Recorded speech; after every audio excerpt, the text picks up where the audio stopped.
அஸ்ஸலாமு அலைக்கும் வரஹ்மத்துல்லாஹி வபரகாத்துஹு. 5 நிமிடம் மதர்சா பாகம் 42. ஃப்ரெண்ட்ஸ், வீடியோக்குள்ளே போகிறதுக்கு முன்னாடி சேனலை சப்ஸ்கிரைப் பண்ணாதவங்க சப்ஸ்கிரைப் பண்ணுங்கள். அதே மாதிரி வீடியோக்கு லைக் போடுங்க. இஸ்லாமிய வரலாறு. காரூனும் அவன் அழிவும். மூசா அலைஹிஸ்ஸலாம் அவர்கள் எதிர்த்து போராடியவர்களில் காரூன் என்பவனும் மிக கொடுங்கோலன். அல்லாஹு தாலா இவனுக்கு அளவில்லா செல்வத்தை வழங்கியிருந்தான்.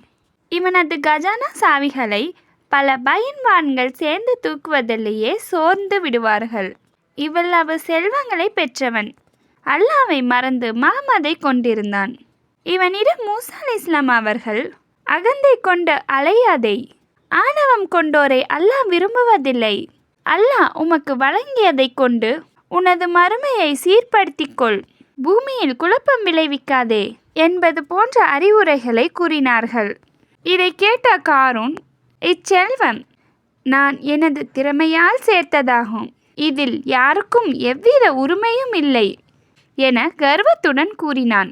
காரூன் அகந்தை அதிகரித்து மூசா அலைஹிஸ்ஸலாம் அவர்களை இழிவுபடுத்துவதற்கான முயற்சியில் அவன் ஈடுபட்ட போது அவனது செல்வம், அரண்மனை, சொத்து ஆகியவற்றுடன் அவனையும் சேர்த்து அல்லாஹ் பூமியில் புதைந்திட செய்தான். இந்த தண்டனையிலிருந்து அவனை எவராலும் காப்பாற்ற முடியவில்லை. பரிதாபமான இந்த முடிவை காண மக்கள் படிப்பினை பெற்று அல்லாஹ்வை அஞ்சி வாழலானார்கள். ஒரு ஃபரலை பற்றி. கால்நடைகளில் ஜகாத். எவரிடம் ஒட்டகம், மாடு, ஆடு முதலியவை இருந்து அவற்றிற்கான ஜகாத்தை அவர் கொடுக்காதிருந்தால் மறுமையில் அவற்றில் பெரிதான கொழுத்த பிராணிகளை கொண்டு வரப்படும். அதன் கால் குளம்புகளால் மிதிப்பட்டு கொம்புகளால் தாக்கப்படுவார்கள். இவ்வாறு வரிசையாக வந்து தாக்கும் பிராணிகளின் எண்ணிக்கை முடிந்த பிறகு மீண்டும் முதல் பிராணியிலிருந்து ஆரம்பிக்கப்படும். இந்த தண்டனை மற்ற மனிதர்களின் கேள்வி கணக்குக்குள் நிறைவு பெறும் வரை நடந்து கொண்டே இருக்கும் என நபி ஸல்லல்லாஹு அலைஹி வஸல்லம் அவர்கள் கூறினார்கள். இந்த ஹதீஸ் புகாரியில் இடம்பெற்றிருக்குது.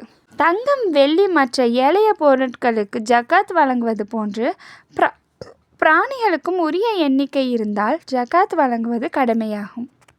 ஒரு முக்கிய அமலின் சிறப்பு. ஒரு ஆயத்தை கற்பதின் நன்மை. அபுதர், நீங்கள் எங்கேயாவது சென்று குர்ஆனின் ஒரு ஆயத்தை கற்பது 100 ரக்காய்த் நபில் தொழுவதை காட்டிலும் சிறந்ததாகும். மேலும் எங்கேயாவது சென்று தீனின் கல்வியில் சிறிதளவு கற்பது 100 ரக்காய்த் நபில் தொழுவதை காட்டிலும் சிறந்ததாகும் என நபி ஸல்லல்லாஹு அலைஹி வஸல்லம் அவர்கள் அறிவித்தார்கள்.